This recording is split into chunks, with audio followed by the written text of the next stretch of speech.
বিসমিল্লাহির রহমানির রহিম। আলহামদুলিল্লাহি রাব্বিল আলামিন ওয়াসসালাতু ওয়াসসালামু আলা সাইয়্যিদিল মুরসালিন আম্মা বা'দ। আজকে আমরা সূরা কাসাস থেকে শুরু করব। সূরা কাসাস এটা হলো বর্তমান যে মুসহাফ বা বর্তমান কোরআনের যে ধারাবাহিকতা এটার এই হিসাবে এটা হলো ২৮ নম্বর সূরা এবং নুজুলের হিসাবে এটা হলো ৪৯ নম্বর সূরা এবং এটা সূরা নামলের পরে নাযিল হয়েছে, সূরা ইসরার আগে নাযিল হয়েছে। আর এটার একটা অংশ মাক্কি, একটা অংশ মাদানী। মানে এই সূরার কিছু অংশ মক্কায় নাযিল হয়েছে, কিছু অংশ মদিনায় নাযিল হয়েছে। এবং নবীজি যখন মক্কা থেকে মদিনায় যান, মানে মদিনায় যাচ্ছিলেন হিজরতরত অবস্থায়, তখনও এটার একটা আয়াত বলা হয় নাযিল হয়েছে যে ইন্নাল্লাযীনা ফারাদা আলাইকাল কুরআনা লারাদ্দুকা ইলা মাআদ। এই আয়াতটা মক্কা থেকে মদিনায় যাওয়ার পথে নাযিল হয়েছে। আর কাসাস অর্থ হলো গল্প বা বিভিন্ন ঘটনা। কিসসাতুনের জামা কাসাস। তো এই সূরার নাম সূরাতুল কাসাস। এখানে মক্কায় যখন মুসলমানরা খুবই দুর্বল ছিল এবং মুশরিকরা তারাই শক্তিশালী এবং সেখানকার ক্ষমতা তাদের হাতে ছিল। তো সেই অবস্থায় এই সূরা নাযিল হয়েছে এবং শিরক এর মুক্ত হয়ে তাওহীদের দাওয়াত দেওয়ার পাশাপাশি এই সূরার যে বিভিন্ন ঘটনা এগুলো মুসলমানদের মনোবল বৃদ্ধি করতেও সহায়ক ছিল এবং বিভিন্ন সময়ের সাথে মানে এটা মুসলমানদেরকে যে একটা যুক্ত করা হয়েছে এটা মুসলমানদের মানে মানসিক অবস্থা এটা উন্নত করতে সহায়ক ছিল। এখানে মূসা এবং ফিরআউনের ঘটনা বিশেষভাবে আছে। ফিরআউন যে নিজেকে খোদা দাবি করত আর মূসা আলাইহিস সালাম তার কাছে দাওয়াত নিয়ে গেছিলেন। তো এই জায়গায় অন্যান্য জায়গায় তো কিছু, কিছু করে আছে। এইখানে অনেক বিস্তারিতভাবে মূসা এবং ফিরআউনের ঘটনা আছে। কিভাবে তার জন্ম হলো, কিভাবে তিনি ফিরআউনের প্রাসাদে আশ্রয় পাইলেন এবং কিভাবে পরে সেখান থেকে তিনি হলো মাদায়েনে চলে গেলেন এবং সেখান থেকে নবুয়ত নিয়ে ফিরলেন। এবং এখানে এই সূরায় কারুনের ঘটনাও আছে। কারুন যে অনেক ধন সম্পদ আল্লাহ তাকে দান করছিলেন এবং পরবর্তীতে তার নাশকরির কারণে এবং আল্লাহর ধন সম্পদ সম্পর্কিত যে বিধিবিধান এগুলো না মানার কারণে এবং নবী সহ অন্যদেরকে তুচ্ছতাচ্ছিল্য করার কারণে তার উপর আযাব নেমে আসছে। সেই ঘটনাও এই সূরায় বর্ণিত হয়েছে।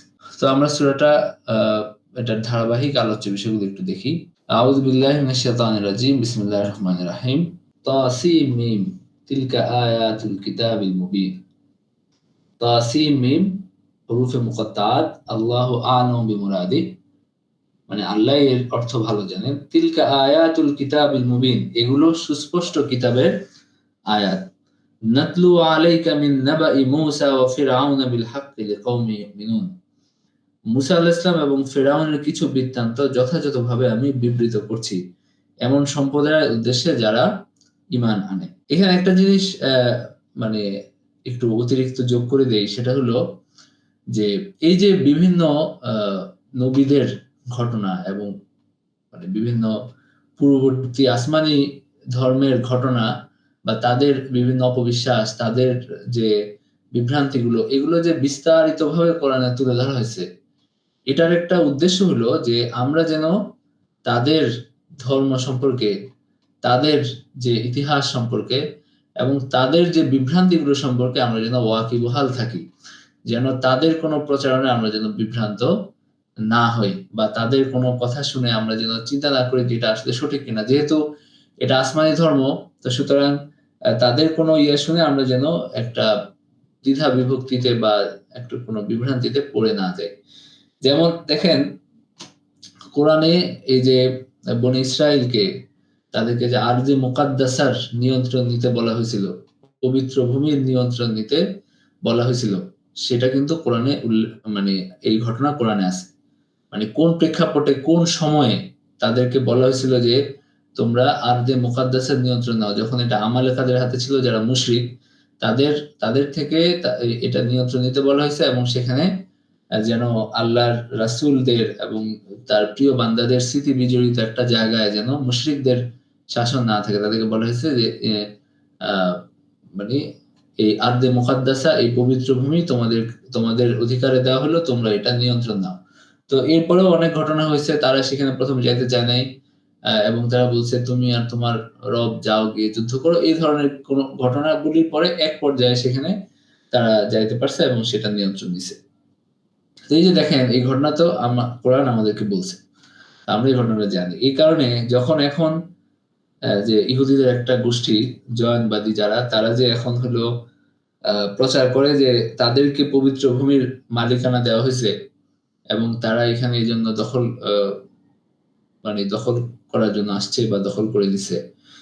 তো এটা আমরা বুঝতে পারি যে আসলে কোন প্রেক্ষাপটে তাদেরকে এটা বলা হয়েছিল এবং তারা এটার অপব্যাখ্যাটা কিভাবে করছে এবং কিভাবে তারা নিজেদের একটা জোর জুলুমের পক্ষে এই আল্লাহর বাণীর অপব্যাখ্যা তারা করছে, এটা কিন্তু আমরা বুঝতে পারি। একইভাবে দেখেন সূরা বাকারায় আল্লাহ এই যে তাদেরকে যে একজন মানুষকে হত্যা করার পরে, নিহত হওয়ার পরে যখন তারা হত্যাকারীর পরিচয় জানতে চাইলেন, তখন আল্লাহ তাদেরকে বললেন যে তাদেরকে বলো একটা গরু জবাই করতে। তো এই গরু জবাই করার নিয়ে যখন তারা বিভিন্ন রকম এটা কেমন হবে, এটা কি, এটা হবে, ওটা হবে, মানে হাদিসে আসছে যে যদি তারা প্রথমে একটা গরু জবাই করে ফেলতো তাহলে সেটাই তাদের জন্য যথেষ্ট হতো। কিন্তু তাদের প্রশ্ন করার কারণে, বারবার এটাকে কচলানোর কারণে আল্লাহর পক্ষ থেকে এটা কঠিন করে দেওয়া হয়েছিল এবং অনেকগুলো শর্ত এখানে আসছে যে এটা যেন এরকম রং হয়, এটা যেন বিশুদ্ধ রং হয়, কোনো যেন মানে ইয়া না থাকে, এটার যেন আপনার এটা কোনো কাজ করানো না হয় এটাকে দিয়ে। লা ফারিদু ওয়ালা বিকরা আওয়ানুম বাইনা যালিক, মানে একেবারে অনেক বৈশিষ্ট্য এটার আসছে যে এরকম হইতে হবে। শেষ পর্যন্ত আল্লাহ বলছেন যে তারা প্রায় এটা খুঁজে এটা না করারই উপক্রম ছিল এরকম, কিন্তু শেষ পর্যন্ত একজন দরিদ্র রাখালের কাছে তারা এটা পাইছে এবং হলো সেখান থেকে কিনে নিয়ে আসছে। তার ওই গাভীর ওজন পরিমাণ স্বর্ণ দিয়ে ওইটা কিনে নিয়ে আসছে এবং কোরবানি করছে বা এটা জবাই করছে এবং সেটা তো এখন আমরা যে ওই লাল একটা গরুর কাহিনী ইদানিং একটু বেশি দেখতেছি, সবাই বলাবলি করতেছে যে তারা হলো একটা লাল গরু খুঁজে পাইছে, সেটা তারা জবাই করবে, জবাই করে নিজেদের পবিত্র করবে, এসে নানান কিছু। তো আমরাও সেটা বুঝতে পারি যে এগুলো আসলে কোন ধরনের বিভ্রান্তি এবং এগুলো মানে তাদের অপব্যাখ্যার ফসল আরকি। এগুলোর যে কোনো ভিত্তি নাই।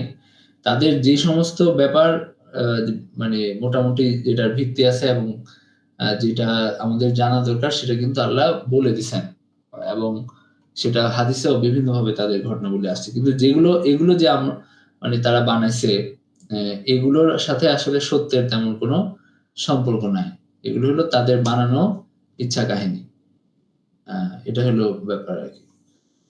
তো এই যে এখানেও আমি এটা এইজন্য বললাম যে এই যে ঘটনাগুলো আসছে এবং বিভিন্নভাবে তাদেরকে বারবার প্রশ্ন করা হয়েছে, তাদের যুক্তির জবাব দেওয়া হয়েছে। এগুলো অহেতুক না।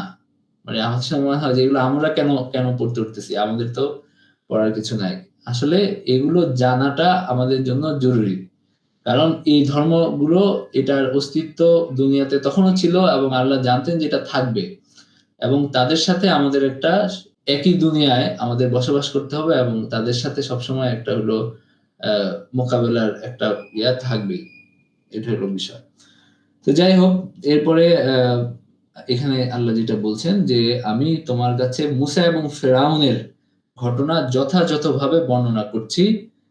ইন্না ফিরআউনা আলা ফিল আরদি ওয়া জাআলা আহলাহা শিয়া'আন ইস্তাদঈফু তা'iফাতাম মিনহুম।"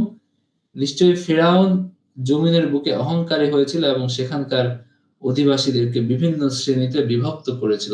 তাদের মধ্যে বৈষম্য সৃষ্টি করেছিল। সেখানে কোনো সমতা ছিল না মানুষের সাথে তার আচরণের ক্ষেত্রে। এবং একটা শ্রেণীকে সে দুর্বল করেছিল এবং ইউযাব্বিহু আবনাআহুম, তাদের বাচ্চাদেরকে, তাদের ছেলে সন্তানদেরকে সে হত্যা করত। ওয়া ইস্তাহয়ী নিসাআহুম, আর নারীদের জীবিত থাকতে দিত। ইন্নাহু কানা মিনাল মুফসিদিন, সে ছিল বিপর্যয় সৃষ্টিকারী। তো ফিরআউন মানে যে বনী ইসরাইলকে একটা সংখ্যালঘু সম্প্রদায় হিসাবে তাদেরকে বিশেষভাবে বৈষম্যের মধ্যে ফেলছিল, সেটা আল্লাহ এখানে বললেন। এবং ওয়া নুরিদু আন নামুন্না আলাল্লাযীনা ইসতুদঈফু ফিল আরদি ওয়া নাজআলাহুম আইম্মাতাও ওয়া নাজআলাহুমুল ওয়ারিসিন, আর আমরা ইচ্ছা করলাম যে দেশে যাদেরকে সে দেশে যাদেরকে হীনবল করা হয়েছিল তাদের প্রতি অনুগ্রহ করতে এবং তাদেরকে নেতা বানাতে এবং তাদেরকে উত্তরাধিকারী বানাতে। তো ফেরাউন নিজের রাজত্ব রক্ষার জন্য বনী ইসরায়েলের ছেলে সন্তানদের মেরে ফেলার পরিকল্পনা করেছিল। শুধু তাই না, মানে হলো সে মানে তারা অনেককেই মেরে ফেলেছিল, তাদের সন্তানদেরকে অনেককেই তারা হত্যা করেছিল এবং তারা ছেলে সন্তানদেরকে হত্যা করে ফেলতো আর কি জন্মের পর। যখনই শুনতো যে কারো জন্ম হয়েছে তারা সেখানে হামলে পড়তো। وَنُمَكِّنَ لَهُمْ فِي الْأَرْضِ وَنُرِيَ فِرْعَوْنَ وَهَامَانَ وَجُنُودَهُمَا مِنْهُمْ مَا كَانُوا يَحْذَرُونَ। আর জমিনে যাদেরকে ক্ষমতায় প্রতিষ্ঠিত করতে আর তাদেরকে ক্ষমতায় প্রতিষ্ঠিত করতে আর ফেরাউন, হামান ও তার বাহিনীকে তা দেখিয়ে দিতে যে তারা সে দুর্বল দলের কাছ থেকে আশঙ্কা করত। মানে যা তারা সে দুর্বল দলের কাছ থেকে আশঙ্কা করতো, মানে তারা যে আশঙ্কায় তারা হলে অত্যাচার নির্যাতন করছিল সেটাই আমি তাদেরকে দেখিয়ে দিতে চাইছি যে তোমরা যত কিছুই করো আল্লাহর পরিকল্পনা এটা এটার চূড়ান্ত পরিণতিতে পৌঁছে এটা কোনো এটাকে প্রতিহত করার কারো ক্ষমতা নাই। ওয়াওহাইনা ইলা মুসা আনির মুসা ইলা উম্মি মুসা আন ইরদিআই, মানে মুসা আলাইহিস সালামের মায়ের কাছে আমি মুসার মায়ের কাছে আমি নির্দেশ দিলাম তাকে দুধ পান করাও।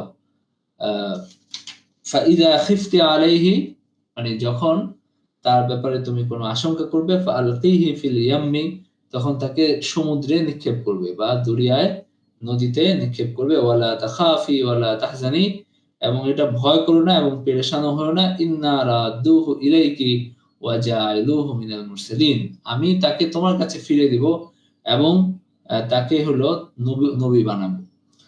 ফালতাকাতাহু আলু ফিরাউন লিয়াকুনা লাহুম আদুওয়ান ওয়া হাজানা, আর ফেরাউনের লোকজন তাকে কুড়িয়ে নিল, এর পরিণাম তো এই ছিল যে সে তাদের শত্রু এবং দুঃখের কারণ হবে।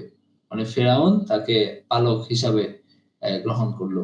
ওয়াকালাত ইমরাতু ফিরাউনা কুররাত আইনিন লি, ফেরাউনের স্ত্রী তিনি বললেন যে এই শিশু আমার নয়ন প্রীতিকর, ওয়ালাক এবং আপনার জন্য, লা তাকতুলুহু, একে আপনি হত্যা করবেন না, আসা আন ইয়ানফানা আও নাত্তাখিযাহু ওয়ালাদা ওয়া হুম লা ইয়াশউরুন, অচিরেই সে আমাদের উপকারে আসবে অথবা আমরা তাকে সন্তান হিসেবে গ্রহণ করব। এবং প্রকৃতপক্ষে তারা এর পরিণাম উপলব্ধিও করতে ব্যর্থ হয়েছে, মানে তাদের খবর ছিল না যে তারা কাকে আশ্রয় দিছে, মানে যাকে খোঁজার জন্য এত বছর ধরে তারা তাদেরকে হত্যা করে আসছে তাকেই ঘুরে ফিরে তার বাড়িতে আশ্রয় দিছে। ও আসবাহা ফুআদ উম্মি মুসা ফারিগা, আর মুসা জননীর হৃদয় অস্থির হয়ে পড়েছিল।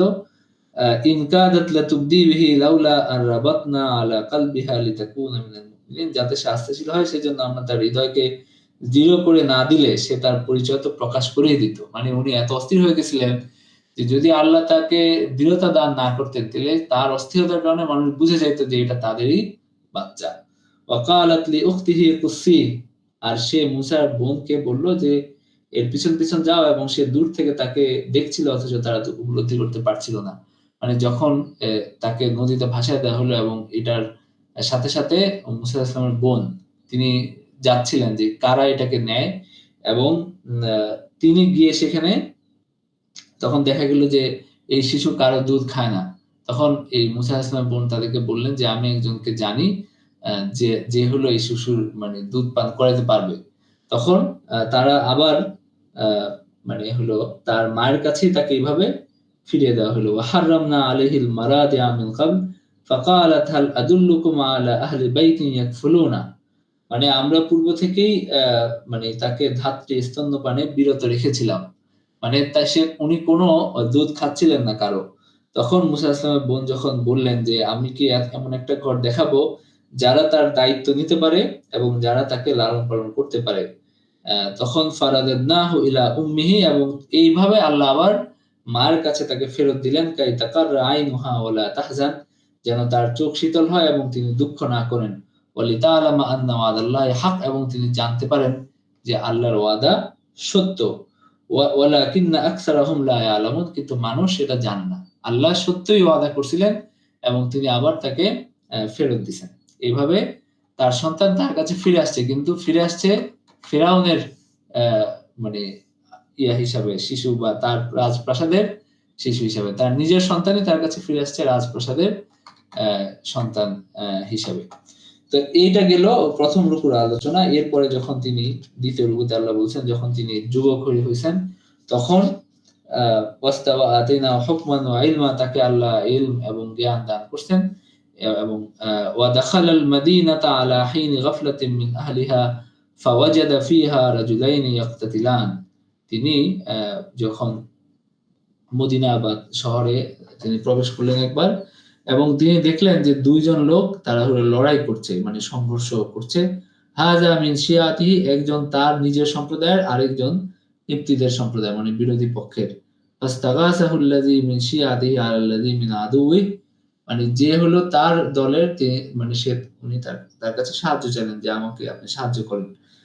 ফাস্তাগাসাহুল্লাযী মিন শিয়াতিহি আলাল্লাযী মিন আদুহি ফাওয়াকাযাহু মূসা ফাকাদা আলাইহি, তিনি তাকে একটা ঘুষি মারলেন আর এটাই মানে সে হলো মারা গেল। মানে তার ঘুষির মানে উনি ভাবছিলেন যে তাকে একটু সরাবেন, কিন্তু এর মধ্যে সে হলো মারাই গেল। ক্বালা হাযা মিন আমালি শাইতান, তিনি বললেন যে এটা তো শয়তানের কাজ হলো। ইন্নাহু আদুউম মুদিল্লুম মুবিন, নিশ্চয়ই শয়তান শত্রু এবং বিভ্রান্তকারী। এবং তিনি বললেন যে ক্বালা রাব্বি ইন্নী যালামতু নাফসি ফাগফিরলি ফাগফারা লাহু, এবং তিনি আল্লাহর কাছে দোয়া করলেন, হে আল্লাহ আমি জুলুম করেছি, আমাকে ক্ষমা করে দিন। তখন আল্লাহ তাকে ক্ষমা করে দিলেন, ইন্নাহু হুয়াল গাফুরুর রহিম, যেহেতু এটা ভুলবশত একটা ইয়ে ছিল। ক্বালা রাব্বি বিমা আনআমতা আলাইয়া ফালান আকুনা যাহিরাল লিল মুজরিমিন, তিনি বললেন যে আপনি আমাকে যে নিয়ামত দিয়েছেন এই কারণে আমি কোনো জালেমদের সহায়ক মানে কোনো অপরাধীদের সাহায্যকারী আমি আমার হওয়া, মানে আমি মানে ভবিষ্যতে কোনো অপরাধীদের সাহায্য করব না, এটা তিনি বললেন আর কি। ফাসবাহা ফিল মাদিনাতি খাইফান ইয়াতারাক্কাব, তারপরে ভীত এবং সতর্ক অবস্থায় তিনি নগরীতে তিনি মানে সকালে তিনি প্রবেশ করলেন। ফাইদাল্লাযী ইসতানসারাহু বিল আমসি ইয়াস্তাসিখু, আর তিনি দেখলেন যে আগের দিন যে সাহায্য চাইছিল সে হলো চিৎকার করছে। ক্বালা লাহু মূসা ইন্নাহু লাকাওয়িয়্যুম মুবিন, মূসা বললেন তুমি তো স্পষ্ট একজন বিভ্রান্ত ব্যক্তি, কালকে তুমি তোমার দ্বন্দ্বে আমাকে জড়াইলা এবং একজন মানুষ মারা গেল, আজকে আবার তুমি আবার চিৎকার করছো। ফালাম্মা আন আরাদা ইয়াবতিশা বিল্লাযী হুয়া আদুউল লাহুমা ক্বালা ইয়া মূসা আন তুরিদু আন তাকতুলানি কামা কাতালতা নাফসান বিল আমস, মূসা আলাইহিস সালাম যখন উভয়ের শত্রুকে ধরতে উদ্যত হলেন, মানে তিনি বললেন, মানে তিনি তার উপরে আজকে রাগ করলেন যে তুমি হলো কালকেও এই কাজ করছো, আজকেও আবার এরকম করতেছো। তখন সে বলল যে ইয়া মূসা আতুরিদু আন তাকতুলানি কামা কাতালতা নাফসান বিল আমস, তুমি কি আমাকে মেরে ফেলতে চাও যেভাবে কালকে তুমি একজনকে মারছো। মানে হলো সেই এই অপরাধ সে হলো প্রকাশ করে দিল। তো ইন তুরিদু ইল্লা আন তাকুনা জাব্বারান ফিল আরদ ওয়া মা তুরিদু আন তাকুনা মিনাল মুসলিহিন, তুমি তো জমিনের বুকে স্বেচ্ছাচারী হতে চাচ্ছ, তুমি তো চাও না শান্তি স্থাপনকারীদের অন্তর্ভুক্ত হতে। এবং তখন ওয়াজা রাজুলুম মিন আকসাল মাদিনাতি ইয়াসা, তখন নগরীর দূর প্রান্ত থেকে এক ব্যক্তি ছুটে এসে বলল, হে মূসা ইন্নাল মালাআ ইয়াতামিরুনা বিকা লিয়াকতুলুক, মানে এই তার ফিরআউনের সভাসদরা তোমাকে হত্যা করার সিদ্ধান্ত করছে, সুতরাং ফাখরুজ ইন্নী লাকা মিনান নাসিহিন, সুতরাং আমি তোমার কল্যাণকামী, তুমি দ্রুত এলাকা ত্যাগ করো, তুমি দ্রুত এই দেশ ছাড়ো। তখন ফাখারাজা মিনহা খাইফান ইয়াতারাক্কাব ক্বালা রাব্বি নাজ্জিনি মিনাল কওমিজ জালিমিন, তখন তিনি ভীত সতর্ক অবস্থায় তিনি সেখান থেকে বের হয়ে গেলেন এবং আল্লাহর কাছে আশ্রয় চাইলেন। এরপরে যখন তাওয়াজ্জাহা তিলকা মাদিয়ান, তিনি যখন মাদায়ানে পৌঁছলেন, ক্বালা আসা রাব্বি আন ইয়াহদিয়ানি সাওয়া আস-সাবিল, যে অচিরে আমাকে সরল পথ দেখাবেন। এটা হলো দ্বিতীয় নম্বর রুকু। এখানে তার 10 বছরের চাকরির চুক্তি এবং বিবাহের ঘটনা এই জায়গায় আছে। যে তিনি মাদায়ানে তিনি যখন গেলেন তখন দেখতে পেলেন যে একদল লোক তারা জানোয়ারের পানি খাওয়াচ্ছে এবং তাদের অদূরে দুইজন নারী তারা দাঁড়িয়ে আছে, তারা হলো অপেক্ষা করছে যে মানে তাদের পশুগুলোকে তারা হলো ধরে রাখছে এবং তারা অপেক্ষা করছে যে যদি যখন একটু ভিড় কমবে তখন তারা হলো পানি খাওয়াবে। ক্বালা মা খাতবুকুমা, মূসা আলাইহিস সালাম বললেন যে তোমাদের কি ব্যাপার। ক্বালাতা লা নাসকি হাত্তা ইউসদিরার রিয়া, তারা বলল যে আমরা আমাদের জানালাগুলোকে পানি পান করাতে পারছি না যতক্ষণ রাখালেরা তাদের জানালাগুলোকে নিয়ে সরে না যায়। আর আমাদের পিতা অত্যন্ত বৃদ্ধ ব্যক্তি। তখন তিনি তাদের এইগুলোকে নিয়ে, জানোয়ারগুলোকে নিয়ে তিনি পানি পান করিয়ে দিলেন এবং তিনি দোয়া করলেন যে রব্বি ইন্নী লিমা আনজালতা ইলাইয়া মিন খাইরিন ফাকির, এবং হে আমার রব, আমি আমার প্রতি আপনি যে অনুগ্রহ করেন সেটার কাঙ্গাল, মানে আমি এখন আমার সাহায্য দরকার, আমি এই বিদেশ বিভয়ে আমি আসছি, কোনোভাবেই আমি এটাকে মানে আমি কোনো সাহায্য পাচ্ছি না, আপনি আমাকে সাহায্য করেন। মানে তিনি তাদেরকে সাহায্য করলেন, করে আল্লাহর কাছে দোয়া করলেন যে আল্লাহ আপনি আমাকে সাহায্য করেন। তখন দেখা গেল যে কিছুক্ষণ পরে ওই নারী দুজন একজন তাদের কাছে আসলেন, এসে তামশি আল ইস্তাহইয়া, মানে তিনি জড়িত পায়ে তার কাছে আসলেন, মানে তিনি লজ্জা পাচ্ছিলেন, এরকম অবস্থায় তিনি আসলেন। قالت, এবং তিনি বললেন ইন্না আবি ইয়াদউকা লিয়াজজিয়াকা আজরা মা সাকাইতা লানা, তিনি বললেন যে আমাদের বাবা আপনাকে ডাকছেন, তিনি যেন আপনাকে কিছু মজুরি দিতে পারেন, আপনি যে আমাদের পানি পান করিয়ে দিয়েছেন এজন্য যেন তিনি আপনাকে কিছু প্রতিদান দিতে পারেন। ফালাম্মা জাআহু ওয়া কাসসা আলাইহিল কাসাস, তিনি তার কাছে গেলেন, তিনি ছিলেন হযরত শুআয়ব আলাইহিস সালাম, তার কাছে গেলেন এবং তিনি ঘটনা বর্ণনা করলেন। তিনি বললেন ক্বালা লা তাখাফ নাজাউতা মিনাল কওমিজ জালিমিন, তিনি বললেন যে তোমার আর ভয় পাওয়ার কিছু নাই, তুমি ওই এলাকা পার হয়ে আসছো, এখানে আর তাদের কর্তৃত্ব নাই। ক্বালাত ইহদাহুমা ইয়া আবাতি ইস্তাজির, তখন একজন, ওই দুই মেয়ের একজন বললেন যে ইয়া আবাতি, হে আমাদের, মানে তার বাবাকে বললেন যে ইস্তাজির, তাকে আপনি মজুর হিসাবে নিয়োগ দেন। ইন্না খায়রা মান ইস্তাজারাতাল কাউইয়ুল আমিন, আর মজুর হিসাবে সেই ভালো যার শক্তি আছে এবং যে বিশ্বস্ত, তো আপনি হলো আপনারা তাকে নিয়োগ দেন। তখন তিনি মুসাকে বললেন আমি আমার এই দুই কন্যার একজনকে তোমার সাথে বিয়ে দিতে চাই, এই শর্তে যে তুমি 8 বছর আমার কাজ করবে, আর যদি তুমি 10 বছর পূর্ণ করো সেটা তোমার ইচ্ছা, তুমি যদি 10 বছর পূর্ণ করো সেটা, মানে তিনি 8 বছর তার এখানে সেবা দিবেন, এই শর্তে তিনি হলো তার মেয়েকে তার কাছে বিয়ে দিলেন। আর আমি তোমাকে কষ্ট দিতে চাই না, সাতাজিদুনি ইনশাআল্লাহ মিনাস সালিহিন, আল্লাহ ইচ্ছা করলে তুমি আমাকে সদাচারী পাবে। তো তিনি নিজের মেয়েকে বিয়ে দিলেন এই শর্তে। তখন মুসা ইসলাম বললেন যালিকা বাইনি ওয়া বাইনাক, মানে এটা আপনার আমার মধ্যে চুক্তি রইলো, আইয়ামাল আজালাইনি কাদাইতু ফালা উদওয়ানা আলাই, যেই কোনো একটা মেয়াদ আমি পূর্ণ করলে আমার বিরুদ্ধে কোনো অভিযোগ আর হবে না, থাকবে না। ওয়াল্লাহু আলা মা নাকুলু ওয়াকিল, এবং আল্লাহ আমরা যে বিষয়ে কথা বলছি আল্লাহ তার কর্মবিধায়ক।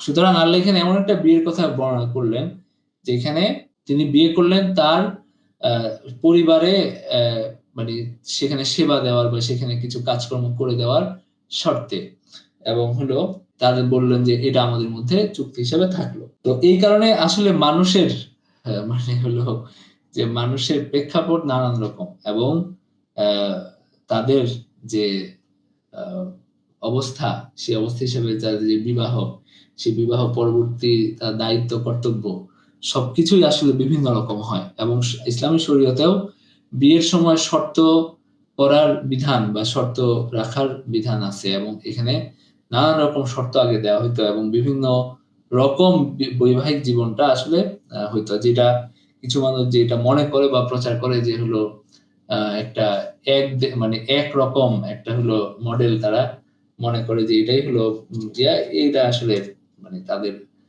কম জানার কারণে এরকম চিন্তা ভাবনা তারা করে আর কি।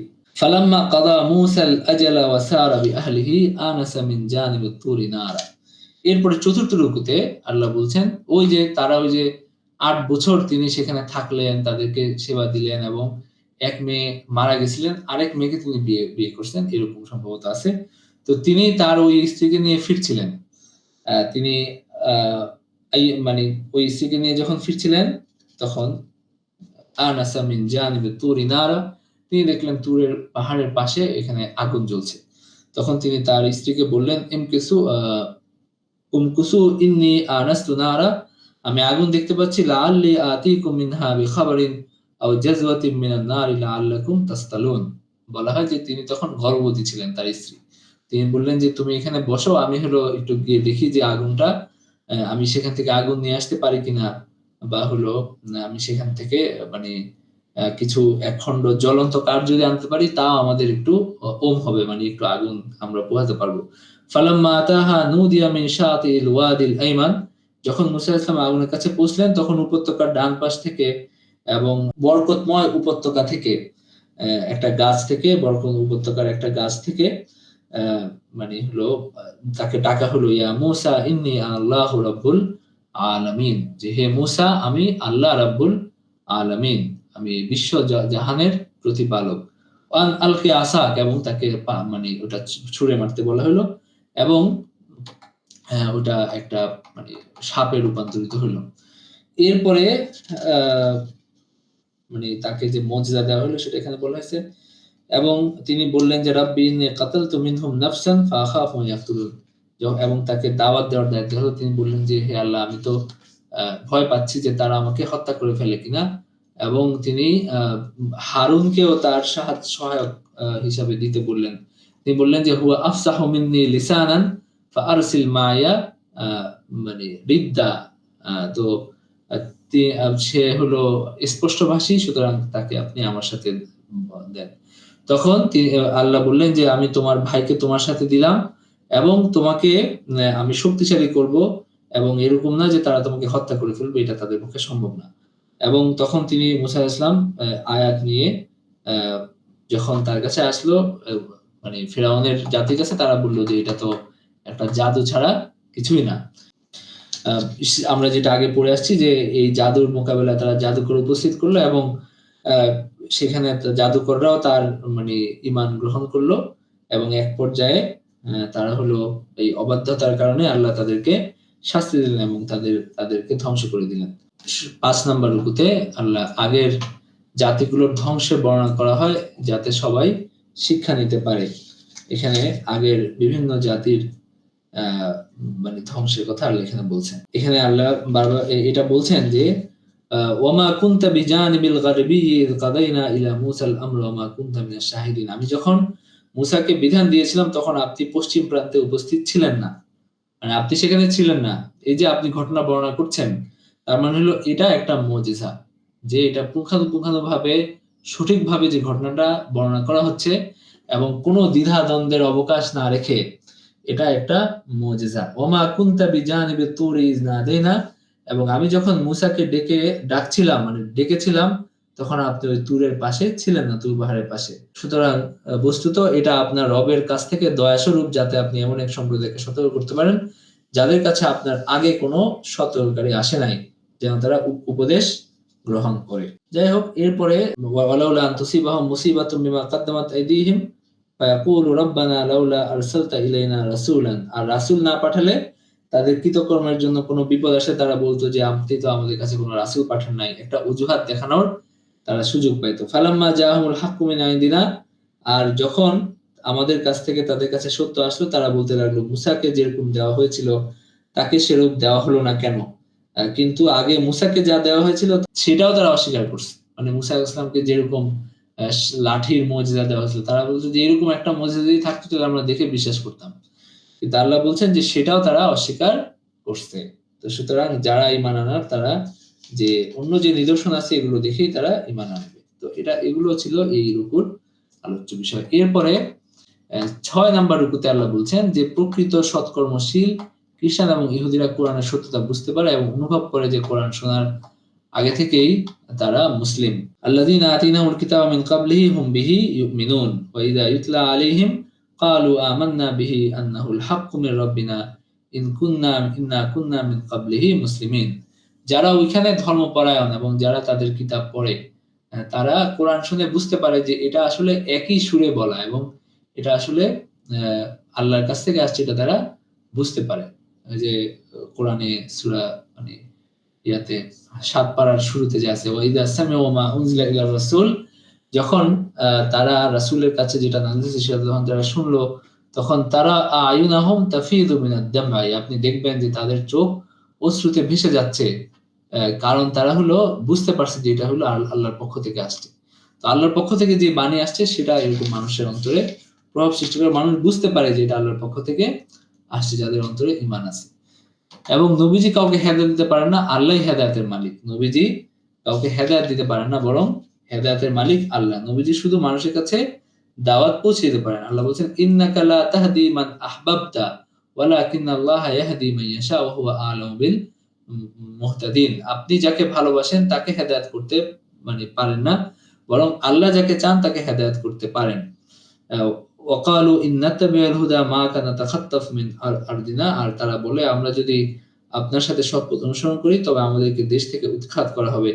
আমরা কি তাদের জন্য একটা নিরাপদ হারাম প্রতিষ্ঠা, আল্লাহ বলছেন যে আমি তাদের জন্য নিরাপদ একটা হারাম প্রতিষ্ঠা করছি যেখানে সব প্রকার ফলমূল আমদানি হয় এবং সেখানে আমার দেওয়ার রিজিক হিসাবে, এবং তাদের অধিকাংশ এটা জানে না। এবং আল্লাহ বললেন যে এখানে অনেক জাতিকে আমি এর আগে ধ্বংস করে দিছি এবং তাদের ঘরবাড়ি তোমাদের আশেপাশে আছে। যেমন সামুদ এর ঘরবাড়ি এই মক্কা থেকে বেশি দূরে না, সেখানে ছিল এবং তারা মাঝে, মাঝে সেখানে আসা যাওয়ার সময় তারা দেখতেও পাইত যে এখানে একটা জাতি ছিল যাদেরকে ধ্বংস করে দেওয়া হয়েছে। এরপরে ৭ নম্বর রুকুতে বিচার দিবসে কাফেররা আফসোস করবে যে যদি তারা আগে ঈমান আনতো। আফসোস করবে এবং আল্লাহ মুশরিকদের তার ক্ষমতাগুলো নিজের ইচ্ছামতো বন্টন করতে দেন নাই। ওয়া রাব্বুকা ইয়াখলুকু মা ইয়াশাউ ওয়া ইখতার মা কানা লাহুমুল খিয়ারা সুবহানাল্লাহি ওয়া তাআলা আম্মা ইউশরিকুন। আল্লাহই যা চান তা সৃষ্টি করেন এবং তিনি মনোনীত করেন। ওয়া রাব্বুকা ইয়ালামু মা নুকিন্নু সুদুরুহুম ওয়া মা ইউ'লিনুন, আপনার রব জানেন যে তারা কি প্রকাশ করে এবং কি গোপন করে রাখে। সুতরাং এটা হলো আল্লাহ খুব ভালো করে জানেন। আল্লাহই মানুষকে নবী হিসাবে কাকে মনোনীত করবেন এটা আল্লাহর ইচ্ছা এবং তিনি এটা মনোনীত করেন এবং এটা মানুষের নিয়ন্ত্রণে নাই। ৮ নম্বর রুকুতে কারুনের ঘটনা বর্ণনা করা হয়েছে। কারুন যে ছিল মূসা আলাইহিস সালামের জাতির এক ধনী লোক, কিন্তু সে আল্লাহর পথ দেখানো পথের বিরুদ্ধে বিদ্রোহ করেছিল। ইন্না কারুনা কানা মিন কওমি মূসা ফাবাগা আলাইহিম ওয়া আতাইনাহু মিনাল কুনুজি মা ইন্না মাফাতিহাহু লাতানূউ বিল উসবাতি উলিল কুওয়া। আমি তাকে এত সম্পদ দান করেছিলাম যে এই শুধু চাবিগুলো বহন করার জন্য একদল শক্তিশালী লোকের প্রয়োজন হতো।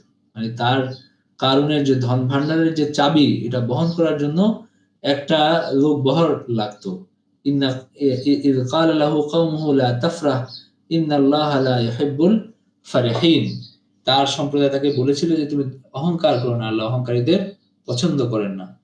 এবং তোমাকে আল্লাহ যে সম্পদ দিয়েছেন সেটার মাধ্যমে তুমি পরকালের জীবন আখিরাতের আবাস অনুসন্ধান করো এবং দুনিয়া থেকে তোমার অংশ ভুলো না। তুমি অনুগ্রহ করো যেমন আল্লাহ তোমার প্রতি অনুগ্রহ করছেন। এটা তার কওম যখন তাকে বলল, সে বলল যে ক্বালা ইন্নামা উতিতুহু আলা ইলমিন ইনদি। সে বলল আমি তো এটা নিজের জ্ঞান বলে আমি এটা পাইছি। আমার নিজের জ্ঞানের বলে আমি এটা লাভ করছি, এখানে অন্য কারো কোনো কৃতিত্ব নাই। আওয়ালাম ইয়ালাম আন্নাল্লাহা কাদ আহলাকা মিন ক্বাবলিহি মিনাল কুরুন, সে কি জানতো না যে তার আগে আল্লাহ বহু জাতিকে ধ্বংস করে দিয়েছেন। মান হুয়া আশাদ্দু মিনহু কুওয়াতান ওয়া আকসারু জামআ, যারা তার থেকে অনেক শক্তিশালী ছিল এবং তার থেকে অনেক প্রভাবশালী লোকবল তাদের সাথে ছিল। ওয়ালা ইউসআলু আন যুনুবিহিমুল মুজরিমুন, এবং অপরাধীদেরকে তাদের অপরাধ সম্পর্কে প্রশ্ন করা হবে না। তাদেরকে হলো আর কোনো জিজ্ঞাসা হলো কৈফিয়ত দেওয়ার কোনো সুযোগ দেওয়া হবে না। তখন ফাখারাজা আলা কওমিহি ফি জিনাতি, সে তার জাতির কাছে যখন সে সাজসজ্জা করে বের হতো, যারা দুনিয়া চাইতো তারা বলতো যে আমাদের কাছে যদি কারুনের মতো সম্পদ থাকতো তাহলে আমরা তাহলে অনেক ভালো হইতো। তখন যাদের কাছে জ্ঞান ছিল, যারা জ্ঞানী ছিল তারা বলতো যে ওয়াইলাকুম সাওয়াবুল্লাহি খায়রুল লিমান আমানা ওয়া আমিলা সালিহা, যে যারা ঈমান আনে এবং সৎ কাজ করে তাদের জন্য আল্লাহর পুরস্কারই শ্রেষ্ঠ এবং যারা ধৈর্যশীল তারাই সেটা পাবে। শেষ পর্যন্ত কারুন তাকে প্রাসাদ সহ ভূগর্ভে তাকে হলো ডুবিয়ে দেওয়া হয়, তাকে বিধ্বস্ত করে দেওয়া হয় এবং তার কোনো সাহায্যে আসে নাই এবং সে তার সম্পদ সহ ধ্বংস হয়ে গেছে। এবং যারা আগের দিন যারা তার মতো হওয়ার কামনা করত তারা বলতে লাগলো যে দেখলে তো আল্লাহ তার বান্দাদের মধ্যে যার জন্য ইচ্ছা রিজিক বাড়িয়ে দেন, যার জন্য ইচ্ছা কমিয়ে দেন। যদি আল্লাহ আমাদের প্রতি সদয় না হতেন তবে আমাদেরকেও তিনি ভূগর্ভে তিনি প্রথিত করতেন। এবং তারা বলল যে দেখলে তো যে কাফেররা সফল কাম হয় না। তো যাই হোক, এরকম এই কারণের ঘটনা আল্লাহ এখানে বর্ণনা করলেন। এরপরে ৯ নম্বর রুকুতে কোরআন নাজিল করা আল্লাহর একটা রহমত, কেউ যেন তোমাকে এটা থেকে ফিরিয়ে না নিতে পারে।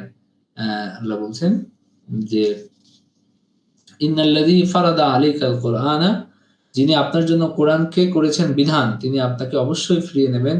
প্রত্যাবর্তন স্থলে। বলুন, আমার রব ভালো জানেন কে সৎপথে নির্দেশ এনেছে আর কে স্পষ্ট বিভ্রান্তিতে আছে। ওমা কুনতা তারজু আন ইউলকা ইলাইকাল কিতাবা ইল্লা রাহমাতাম মির রাব্বিক। আর আপনি আশা করেননি যে আপনার প্রতি কিতাব নাযিল হবে, আর এটা তো শুধু আল্লাহর অনুগ্রহ। তো সুতরাং আপনি কখনো কাফেরদের সহায় যেন না হন। ওয়ালা ইয়াসুদ্দান্নাকা আন আয়াতিল্লাহি বাদা ইয উনজিলাত ইলাইকা ওয়াদউ ইলা রাব্বিকা ওয়ালা তাকুনান্না মিনাল মুশরিকিন। আর আপনার প্রতি আল্লাহর আয়াত নাযিল হওয়ার পর তারা যেন কিছুতেই আপনাকে সেগুলো থেকে সরাতে না পারে। আপনি আপনার রবের দিকে ডাকুন এবং কিছুতেই মুশরিকদের অন্তর্ভুক্ত হবেন না। এবং আল্লাহ এখানে বলছেন ওয়ালা তাদউ মা'আল্লাহি ইলাহান আখার। আপনি আল্লাহর সাথে অন্য কোনো ইলাহকে যেন না ডাকেন, এবং তিনি ছাড়া অন্য কোনো ইলাহ নাই। আল্লাহর সত্তা ছাড়া সবকিছুই ধ্বংসশীল। বিধান তারই এবং তারই কাছে তোমরা প্রত্যাবর্তিত হবে। এভাবে সূরা কাসাস শেষ হলো। তো সূরা কাসাস এই যে একদম শেষ রুকু, এটার বলা হয় যে এখান থেকে কিছু অংশ মদিনা যাওয়ার পথে নাযিল হয়েছে, আর বাকি পুরাটাই মক্কায় নাযিল হয়েছে। এবং এটার যে আলোচ্য বিষয় আমরা দেখলাম, এখানে মূলত হযরত মূসা আলাইহিস সালামেরই ঘটনা বর্ণনা করা হয়েছে, এবং প্রথম দিকে ফেরাউনের সাথে তার ঘটনা বলি, এবং পরবর্তীতে তারই উম্মতের একজন কারুনের ঘটনা এখানে বর্ণনা করা হয়েছে। এবং এভাবে এটাকে আমাদের জন্য শিক্ষা হিসেবে আল্লাহ হাজির রাখছেন। এরপরে সূরা আনকাবুত। সূরা আনকাবুতে এখানে সূরা আনকাবুতের এটা হলো মক্কায় সর্বশেষ নাজিল হওয়া সূরা। সর্বশেষ নাজিল হওয়া সূরা। এটা হলো এই সাধারণ যে ধারাবাহিকতা, এখানে এটা হলো 29তম, নুজুলের তারতিবে এটা হলো 85তম সূরা, এবং এটা সূরা রুমের পরে নাজিল হয়েছে, এবং মুতাফফিফিনের আগে নাজিল হয়েছে। এই সূরার নাম আনকাবুত কেন? আনকাবুত কারণ এটা এই শব্দটা ভিতরের একটা আয়াতে আছে। মাসালুল্লাযিনা তাখাযু মিন দুনিল্লাহি আউলিয়া কামাসালিল আনকাবুত। তো ভিতরে একটা আয়াতে এই শব্দটা আছে দেখে এই সূরার এই নামকরণ করা হয়েছে। এবং এটা মক্কি সূরার মতো এখানে আকীদা, তাওহীদ, রিসালাত, বাস বাদাল মাউত এগুলো বেশি বর্ণনা করা হয়েছে এই সূরায়। এবং এখানে জিহাদ ফি সাবিলিল্লাহ কথাও এই জায়গায় আসছে। এবং আল্লাহ বলছেন যে ওয়াল্লাযিনা জাহাদু ফিনা লানাহদিয়ান্নাহুম সুবুলানা। যারা আমার পথে মুজাহাদা করে, সাধনা করে, আমি তাকে তো এইখানে যে এই সূরার মধ্যে যে জিহাদ শব্দগুলো আছে, এগুলো মূলত জিহাদ ফিন নফস, নফসের বিরুদ্ধে জিহাদ, প্রবৃত্তি এবং শয়তানের বিরুদ্ধে জিহাদের কথা বলা হয়েছে, এবং দাওয়াত দেওয়া এবং ধৈর্য ধারণ করার জিহাদ, এই কথা এখানে এই জিহাদের আলোচনা এই সূরার মধ্যে আছে, যেহেতু তারা তখন মক্কায় ছিলেন এবং সেখানে কোনো অস্ত্রের জিহাদ ছিল না। তো এই সূরার 3টা আলোচ্য বিষয় আমরা যদি বলি, এখানে একটা হলো যে ঈমানের হাকিকত, জিহাদুন নফস, জিহাদুদ দাওয়া, এবং কাফেরদের যে বিভিন্ন অপকর্মের বিপরীতে ধৈর্য ধারণ করার এখানে আছে। এবং হলো তাদের সম্পর্কে, মুমিনদের সম্পর্কে, মুনাফিকদের সম্পর্কে, কাফেরদের সম্পর্কে এখানে আল্লাহর বাণী আছে। এবং হলো দ্বিতীয় পর্যায়ে যারা এই জিহাদের সামারাত বা ফল খুব দ্রুত চায়, তাদের ব্যাপারে বলা হয়েছে, এবং ধৈর্য ধারণ করার উপদেশ দেওয়া হয়েছে। ধৈর্য ধারণ করার উপদেশ আল্লাহ দিয়েছেন। এবং বিভিন্ন যে অবাধ্য সম্প্রদায়, আদ, সামুদ, কারুন, ফেরাউন, হামান, তাদের ঘটনার দিকেও ইশারা আছে এই সূরায়।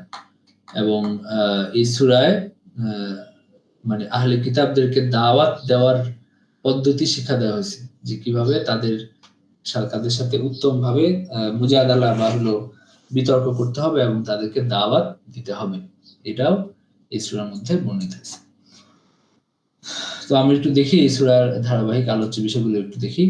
এই সূরার মধ্যে আল্লাহ বিশ্বাসীদের প্রথম রুকুতে আল্লাহ বলেন যে আলিফ লাম মিম আহাসিবান নাস আন ইউতরাকু আন ইয়াকুলু আমান্না ওয়া হুম লা ইফতানুন। মানুষ কি মনে করেছে যে আমরা ঈমান এনেছি এই কথা বললেই তাদেরকে পরীক্ষা না করে অব্যাহতি দেওয়া হবে? ঈমানের সাথে পরীক্ষা জড়িত। তো ঈমান আনছি বললে এখানে পরীক্ষা আল্লাহ পরীক্ষা করবেন, এবং কিছু দুঃখ কষ্ট যে মক্কা শেষ দিকে আসছিল বা মক্কায় ছিল সেই সেটা আল্লাহ সেই ইয়ার বিপরীতে আল্লাহ ধৈর্য ধারণ করতে বলছেন। ওয়ালাকাদ ফাতান্নাল লাযীনা মিন ক্বাবলিহিম ফালা ইয়ালামান্নাল্লাহু আল্লাযীনা সাদাকু ওয়া লা ইয়ালামান্নাল কাযিবিন। আর অবশ্যই আমরা এদের পূর্ববর্তীদেরকেও পরীক্ষা করেছিলাম এবং আমরা জেনেছিলাম যে কারা সত্যবাদী আর কারা মিথ্যুক। হাসিবাল্লাযীনা ইয়ামালুনা সাইয়্যাত, তবে কি তারা মন্দ কাজ করে, তারা মনে করে যে যারা মন্দ কাজ করে তারা মনে করে যে যারা আমার আয়াতের বাইরে চলে যাবে, তাদের সিদ্ধান্ত কত বন্ধ। তো এই রুকুতে আল্লাহ বিশ্বাসীদের পরীক্ষা ফেলেন এটা দেখতে যে কে সত্যবাদী আর কে মিথ্যাবাদী কথা বললেন, এবং পিতা মাতার প্রতি সদয় হও, কিন্তু শিরকের কথা মান্য করো না। এই কথা আল্লাহ এখানে বলছেন। যারা বলে যে আমার অনুসরণ করো, তারা আমরা তোমাদের বোঝা বহন করব, তারা আসলে মিথ্যাবাদী। আল্লাহ বলছেন যে মান জাহাদা ফাইন্নামা ইউজাহিদু নাফসি, যে মুজাহাদা করে, যে প্রচেষ্টা চালায়, সে আল্লাহর নিজের জন্যই প্রচেষ্টা চালায়। ইন্নাল্লাহা লাগানিয়ুন আনিল আলামিন, আল্লাহ সৃষ্টিকুল থেকে অমুখাপেক্ষী। ওয়াল্লাযীনা আমানু ওয়া আমিলুস সালিহাত, আর যারা ঈমান আনে এবং আমল সালেহ করে, লানুকাফিরান্না আনহুম সাইয়্যাতিহিম, আল্লাহ তাদের গুনাহগুলো ক্ষমা করে দেন এবং তাদেরকে উত্তম প্রতিদান দান করেন। ওয়াসাইনাল ইনসানা বিওয়ালিদাইহি হুসনা, আল্লাহ মানুষকে তার বাবা মায়ের প্রতি ভালো আচরণ, সুন্দর আচরণ করতে বলছেন। ওয়া ইন জাহাদাকা লিতুশরিকা বি মা লাইসা লাকা বিহি ইলমুন ফালা তুতি'হুমা, তবে তারা যদি তোমাদেরকে শিরক করতে বলে, তাহলে তোমরা যেন তাদের আনুগত্য না করো। ইলাইয়া মারজিউকুম ফাউনাব্বিউকুম বিমা কুনতুম তা'মালুন, আমার কাছে তোমাদেরকে ফিরে আসতে হবে এবং আমি জানাবো যে তোমরা কি করতে। তো সুতরাং তাদের প্রতি ভালো আচরণ করতে হবে। আরেক আয়াতে আল্লাহ এভাবে বলছেন যে ওয়াসাহিবহুমা ফিদ দুনিয়া মারুফা, তাদের অনুসরণ করো না এবং দুনিয়াতে তাদের সাথে ভালো আচরণ করো। তার মানে কেউ বাধ্য করতে চাইলেও, বাবা মা যদি বিপদগামীও হয়, তারা যদি দিনদার না হয় এবং তারা যদি অনবরত সন্তানকে দিনের পথ থেকে সরানোর চেষ্টাও করে, তবুও তাদের এই সম্পর্কিত যে প্রভাব, এটা প্রত্যাখ্যান করতে হবে। কিন্তু দুনিয়াতে তাদের সাথে ভালো আচরণ করতে হবে, দুনিয়াবী অন্যান্য বিষয়ে তাদের সাথে ভালো আচরণ করতে হবে, এবং এটা জরুরি। কোরআনে যত জায়গায় বলা হয়েছে, সাথে সাথে আবার বলে দেওয়া হয়েছে যে ওয়াসাহিবহুমা ফিদ দুনিয়া মারুফা, তাদের সাথে দুনিয়াতে ভালো আচরণ করো। এরপরে হলো এখানে দ্বিতীয় নম্বর রুকুতে হযরত নূহ আলাইহিস সালাম এবং তার সম্প্রদায়কে 950 বছর ধরে সতর্ক করেন শিরক না করতে। একইভাবে ইব্রাহিম আলাইহিস সালাম তার তার সম্প্রদায়কে সতর্ক করেন। এখানে দুইজন নবীর কথা আসছে, যে এক হিসাবে মক্কাবাসী যারা ছিল তাদেরও আদি পিতা বা দুইটা প্রধান সময়ে যাদের আবির্ভাব হয়েছে এবং যারা দুনিয়াতে দাওয়াত দিচ্ছেন। নূহ আলাইহিস সালাম একটা বড় সময় ধরে দিচ্ছেন, এবং একটা পর্যায়ে হযরত আদম আলাইহিস সালাম পরে একটা দীর্ঘকাল পরে তিনি মানুষের কাছে দাওয়াত নিয়ে আসছিলেন, আবার ইব্রাহিম আলাইহিস সালাম আবার দীর্ঘ বিরতির পরে তিনি দাওয়াত নিয়ে আসছিলেন।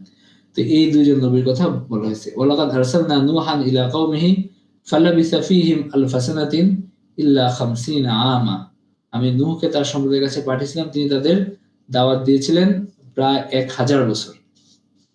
তার মানে তাদের যে দীর্ঘ হায়াত তারা পাইতো, এটা আমরা কোরআন থেকেই জানতে পারি যে 1000 বছর, ইল্লা 50 আমা, মাত্র 50 বছর ছাড়া, 950 বছর ধরে তিনি তাদেরকে দাওয়াত দিয়েছেন।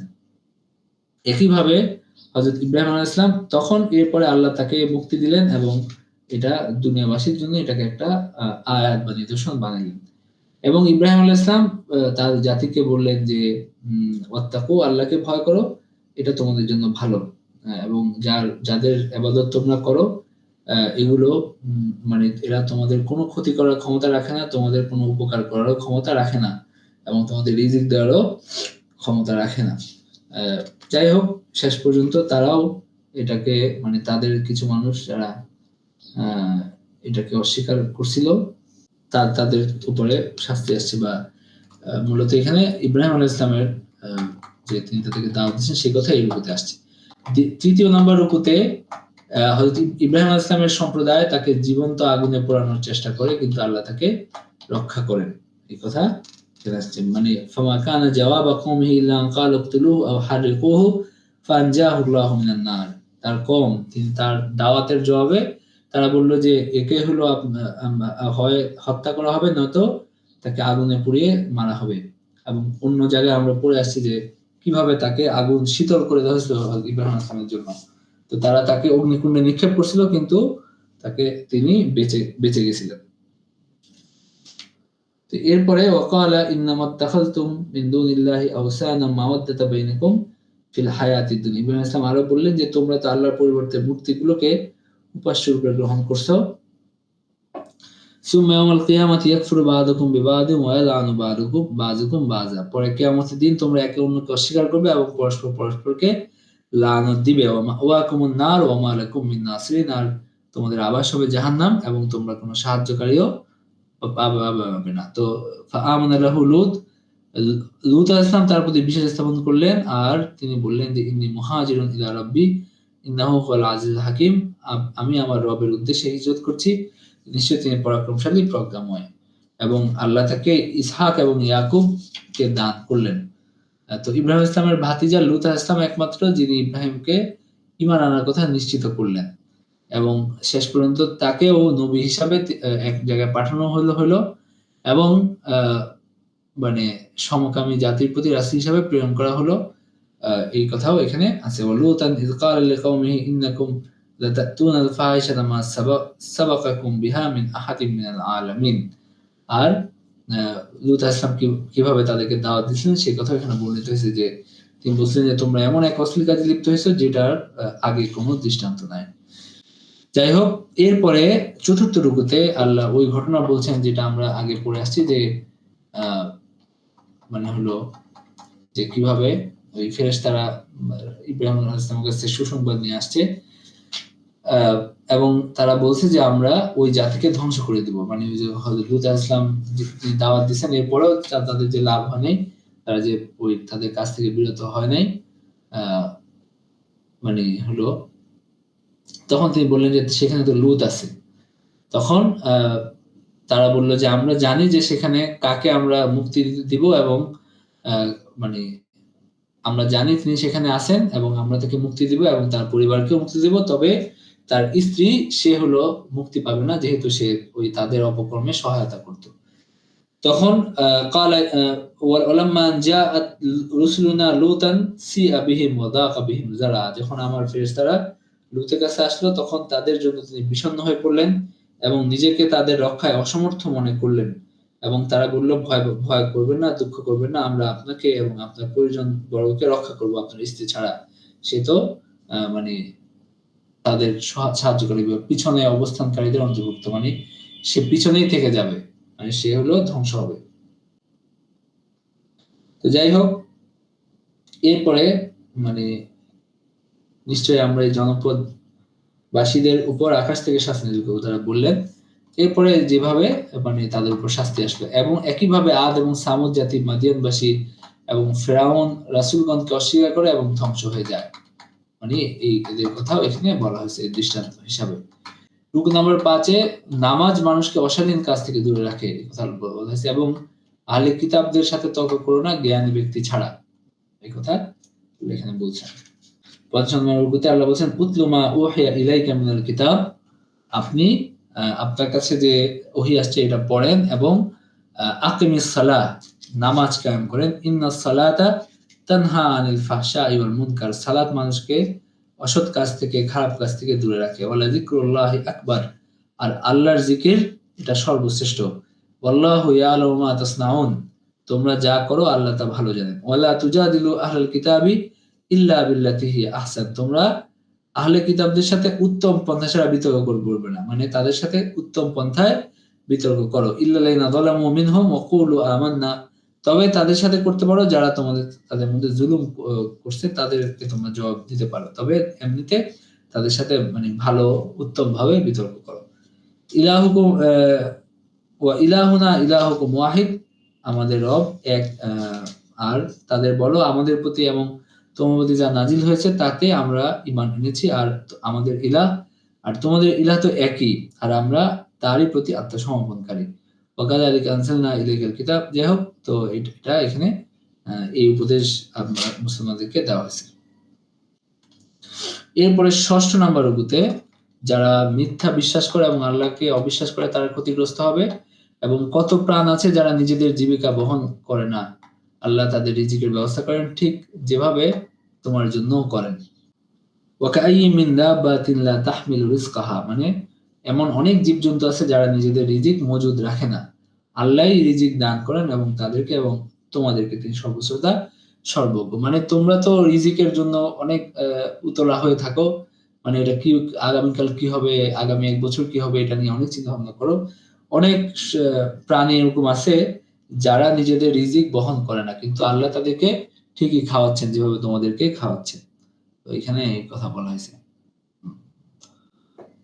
আচ্ছা, এরপরে রুকু নাম্বার 7 এ এখানে এই জীবন অবকাশ যাপন ছাড়া, দুনিয়ার জীবন অবকাশ যাপন ছাড়া কিছুই নয়, পরকালের জীবনই আসল জীবন। যারা আমার জন্য সংগ্রাম করে আমি তাদের পথ নির্দেশনা দেই।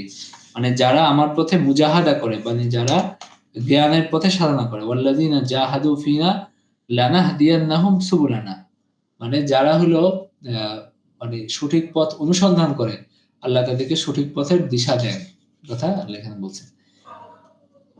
পরকালের জীবনে আসল জীবন, দুনিয়ার জীবন একটা অবকাশ যাপন ছাড়া কিছুই না। ওমা হাযিল হায়াতুন ইল্লা লাহু ওয়া লাইব, দুনিয়ার জীবন খেল তামাশা ছাড়া কিছুই না। ওয়া ইন্নাদ দারাল আখিরাতা লাহিয়াল হায়াওয়ান, আর পরকালের জীবনই তো প্রকৃত জীবন, যদি তারা জানতো। ফাইদা রাকিবু ফিল ফুলকি দাউল্লাহ মুখলিসিনা লাহুদ্দিন, যখন যাই হোক নৌযানে আরোহণ করে মানুষের যে অবস্থা হয় সে কথা আল্লাহ এখানে বলছেন যে তারা বিপদে পড়লে আল্লাহকে ডাকে, আবার যখন নিরাপদ হয় তখন আবার তারা হলো শিরকে লিপ্ত হয়। এরপরে আল্লাহ এখানে শেষে বলছেন যে ওমান আযলামু মিম্মান ইফতারা আলাল্লাহি কাযিবান, সবচেয়ে বেশি জালেম কে, যে হলো আল্লাহর উপর মিথ্যা আরোপ করে, আকাযযাবা বিল হক, অথবা সত্য আসার পর তাতে মিথ্যা আরোপ করে। আলাইসা ফি জাহান্নামা মাসওয়াল লিল কাফিরিন, মানে জাহান্নাম কি, জাহান্নামের মধ্যে কি কাফেরদের আবাস নয়, মানে তারা কাফের এবং তারা জাহান্নামে যাবে। এরপরে শেষ আয়াতে আল্লাহ বলেছেন ওয়াল্লাযিনা জাহাদু ফিনা লানাহদিয়ান্নাহুম সুবুলানা, যারা আমার পথে সর্বাত্মক প্রচেষ্টা চালায় আমরা তাদেরকে অবশ্যই তাদের আমার পথসমূহের হেদায়েত দিব, আর নিশ্চয়ই আল্লাহ মুহসিনদের সঙ্গে আছেন। ইন্নাল্লাহা লামাআল মুহসিনিন, নিশ্চয়ই আল্লাহ মুহসিনদের সঙ্গে আছেন। তো সুতরাং আল্লাহর পথে যদি কেউ সঠিক পথের অনুসন্ধান করতে থাকে সে সঠিক পথ পেয়ে যায়। যদি কেউ সব রকম মোহ এবং সব রকম জাগতিক সবকিছুর ঊর্ধ্বে উঠে, কোন রকম এই যে স্বজাতি প্রেম এবং হলো সাম্প্রদায়িকতা, গোষ্ঠী প্রীতি, এরকম সবকিছুর ঊর্ধ্বে উঠে যখন মানুষ আল্লাহকে খোঁজে এবং যখন সঠিক পথ অনুসন্ধান করে তখন আল্লাহ তাকে সঠিক পথ দিয়ে দেন, সঠিক পথের দিশা আল্লাহ তাকে দিয়ে দেন। এরপরে এখানে এখানে আসতেছে আপনার হলো সূরা রুম। তো সূরা রুম সম্পর্কে আমরা কি জানি? সূরা রুম হলো একটা মাক্কি সূরা এবং এটা 30 নাম্বার সূরা এই ধারাবাহিকতায়, এবং এটা 84 নাম্বার সূরা তারতিবে নুজুল বা নুজুলের ধারাবাহিকতায়, নাজিল হওয়ার ধারাবাহিকতায়, এবং এটা সূরা ইনশিকাকের পরে নাজিল হয়েছে এবং সূরা আনকাবুতের আগে নাজিল হয়েছে। মানে এই আগে যে আমরা যে সূরাটা পড়ে আসলাম এটার আগে এই সূরা নাজিল হয়েছে। এবং ওয়ালাকাদ মানে হলো এটা হলো মানে হলো নবুয়তের 11 বছরে এটা নাজিল হয়েছে, এবং প্রথমে রোম যে পারস্যের উপর, তখন রোম পরাজিত হয়েছিল পারস্যের কাছে, মানে তখন যে দুনিয়াতে সবচেয়ে বড় সম্প্রদায় দুনিয়াতে আসছে, মানে হলো যে মানে সরি সবচেয়ে বড় দুইটা রাষ্ট্র যে দুনিয়াতে ছিল, সবচেয়ে বড় দুইটা সাম্রাজ্য দুনিয়াতে ছিল, একটা ছিল খ্রিস্টানদের সাম্রাজ্য, আর একটা ছিল অগ্নিপূজক পারসিকদের সাম্রাজ্য। একটা ছিল রোম আর একটা ছিল ইরানের মাজুসিদের বা পারসিক অগ্নিপূজকদের সাম্রাজ্য। তো তাদের মধ্যে যুদ্ধে রোমীয়রা পরাজয় বরণ করছিল, এবং সেই সময়ে আল্লাহ ভবিষ্যৎবাণী করছেন যে গুলিবাতির রোম ফি আদনাল আরদি ওয়া হুম মিন বাদি গালাবিহিম সায়াগলিবুন, এবং আল্লাহ ভবিষ্যৎবাণী করছেন যে রোমীয়রা এখন পরাজিত হয়েছে ঠিক আছে, কিন্তু এরা অচিরেই এরা আবার ক্ষমতা লাভ করবে বা আবার এরা বিজয়ী হবে। তো এই যে এই ভবিষ্যৎবাণী করা হয়েছিল এর 7-8 বছরের মাথায় গিয়ে রোমীয়রা ঠিকই আবার বিজয় লাভ করছে। তো এই যে কোরআনের ভবিষ্যৎবাণীগুলো, এগুলোর যে মানে অক্ষরে অক্ষরে সত্য হয়েছে, এটাও কোরআনের একটা মুজিজা। যে এখানে যখন কেউ জানতো না, এটা মক্কায় যখন কেউ জানতো না যে এটা পরিণতি কি হবে, তখন আল্লাহ ভবিষ্যৎবাণী করছেন যে এরা এখন পরাজিত হয়েছে, এরা আবার বিজয়ী হবে। এবং 7-8 বছরের মাথায় সেটাই হয়েছে। তো যাই হোক, এটা এই সূরার শুরুতেই এই ভবিষ্যৎবাণীর কথা আছে। এবং এটা এই সূরার মধ্যে মক্কায় সাধারণত মানে যে বিষয়গুলো নিয়ে বেশি আলোচনা করছে, এই সূরার মধ্যেও ওই বিষয়গুলো আছে। রিসালাতের কথা আছে, তাওহীদের কথা আছে, এবং বাস বাদার মউতের কথা আছে। এবং এই আকীদাগুলোর সম্পর্কে দলিল উপস্থাপন করা হয়েছে। এগুলো এই সূরার আলোচ্য বিষয়। মানে আমরা বলতে পারি যে ওয়াহী এবং রিসালাত এবং এটার পক্ষে দলিল, এগুলো এই সূরার আলোচ্য বিষয়। আল্লাহ বলেন আলিফ লাম মিম গুলিবাতির রুম। আলিফ লাম মিম, রোমকরা পরাজিত হয়েছে। গুলিবাতির রুম ফি আদনাল আরদি, মানে কাছাকাছি অঞ্চলে রোমকরা পরাজিত হয়েছে, কিন্তু তারা তাদের এই পরাজয়ের পর শীঘ্রই বিজয়ী হবে। ওয়াহুম ফি মিন বাদি গালাবিহিম সায়াগলিবুন, তারা এটার পরে শীঘ্রই তারা বিজয়ী হবে। ফি আদনাল আরদি ওয়াহুম মিন বাদি ফি বিদাই সিনিন, কয়েক বছরের মধ্যে।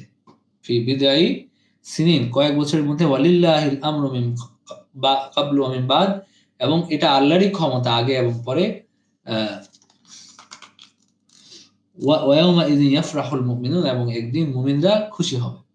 মানে এখানে আরেকটা ব্যাপার ছিল যে রোমকদের পরাজয়ে মুমিনরা একটু ক্ষুণ্ণ ছিল এবং কাফেররা খুশি ছিল, যেহেতু পারসিকরা ছিল মূর্তি পূজক, সুতরাং পারসিকদের সাথে তাদের একটা ঐক্য তারা বোধ করত। আর মুমিনরা যেহেতু আহলে কিতাব, তারা রোমকদের পরাজয়ে তারা দুঃখিত হয়েছিল।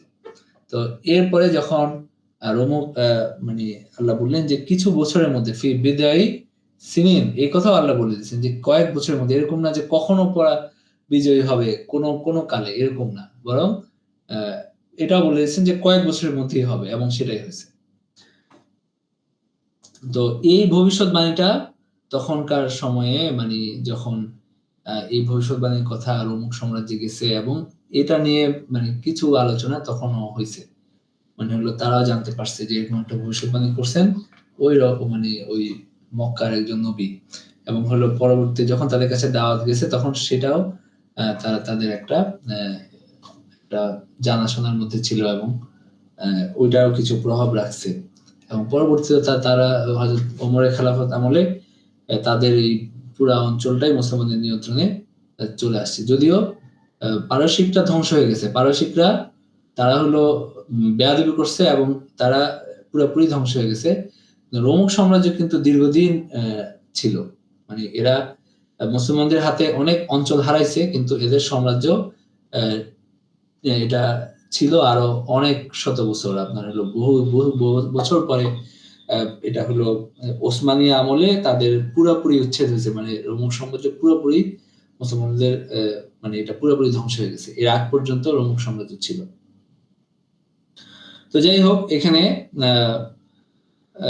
আল্লাহ বললেন যে তারা আবার বিজয়ী হবে, এবং আল্লাহ বললেন যে ওয়াদাল্লাহি লা ইউখলিফুল্লাহু ওয়াদা, এটা আল্লাহর প্রতিশ্রুতি, এবং আল্লাহর প্রতিশ্রুতি ব্যতিক্রম করেন না, কিন্তু অধিকাংশ লোক এটা জানে না। ইয়ালামুনা যাহিরাম মিনাল হায়াতিদ দুনিয়া, তারা দুনিয়ার জীবনের বাহ্য দিক সম্পর্কে অবগত, এবং তারা আখিরাত সম্পর্কে গাফেল।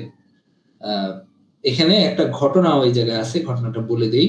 সেটা হলো যে মুশরিকদের মধ্যে উবাই বিন খালফ, মানে হলো যে ওই যে মুমিনরা যখন দুঃখিত হয়, তখন এই আয়াতগুলো নাজিল হয় যে কয়েক বছরের মধ্যেই রোমকরা পারসিকদের বিরুদ্ধে বিজয়ী হবে। তখন আবু বকর রাদিয়াল্লাহু আনহু এসব আয়াত শুনলেন, তখন মক্কার চতুর্পাশে এবং মুনাফিকদের সমাবেশে বাজের উপস্থিতি ঘোষণা করলেন যে তোমাদের এত উৎফুল্ল হওয়ার কারণে কয়েক বছরের মধ্যে রোমকরা পারসিকদের বিরুদ্ধে বিজয় লাভ করবে।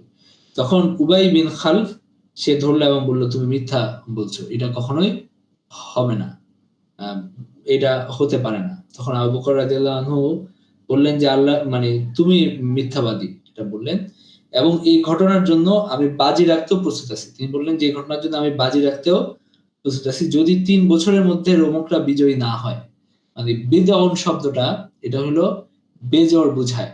তো বেজোড় এটা 3 হইতে পারে, এটা মানে 5 হইতে পারে, এটা 7 ও হইতে পারে, এটা 9 ও হইতে পারে।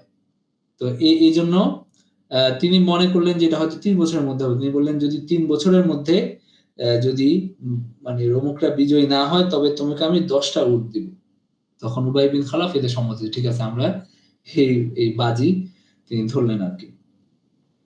এই কথা বলে আবু বকর রাসূল সাল্লাল্লাহু আলাইহি ওয়াসাল্লামের কাছে উপস্থিত হয়ে ঘটনা বললেন। তখন রাসূল সাল্লাল্লাহু আলাইহি ওয়াসাল্লাম বললেন, আমি তো 3 বছরের সময়ের কথা বলি নাই। কোরআনের জন্য বিদউন শব্দ ব্যবহার করেছে। এটা 3 থেকে 9 বছরের মধ্যে এই ঘটনা ঘটতে পারে। তুমি যাও এবং উবাইকে বলো যে আমি 10 টা মানে উটের জায়গায় আমি 100 টা উট বাজি রাখছি। কিন্তু সময়কাল 3 বছরের পরিবর্তে 9 বছর হবে। আ তখন এবং কোন বর্ণনা মতে 7 বছর নির্দিষ্ট করছি। তখন আবু বকর রাদিয়াল্লাহু আনহু সেটা পালন করলেন এবং উবাইও নতুন চুক্তিতে সম্মত হলো। এবং বিভিন্ন হাদিস থেকে জানা যায় হিজরতের 5 বছর পূর্বে এই ঘটনা সংঘটিত হয় এবং 7 বছর পূর্ণ হওয়ার পর বদর যুদ্ধের সময় রোমকরা পারস্যদের বিরুদ্ধে বিজয় লাভ করে এবং যে কথা এখানে বলা হয়েছে ওয়ায়াউমা ওয়ায়াউমা ইযিন ইয়াফরাহুল মুমিনুন এবং মুমিনরাও মানে খুশি হবে বিনাসরিল্লাহি ইয়ানসুরু মান ইয়াশা, আল্লাহর সাহায্যে তিনি যাকে ইচ্ছা সাহায্য করেন। সুতরাং বদরের যে বিজয় সেটার ভবিষ্যৎবাণীও কিন্তু এখানে আছে যে তখন মুসলমানরা খুশি হবে।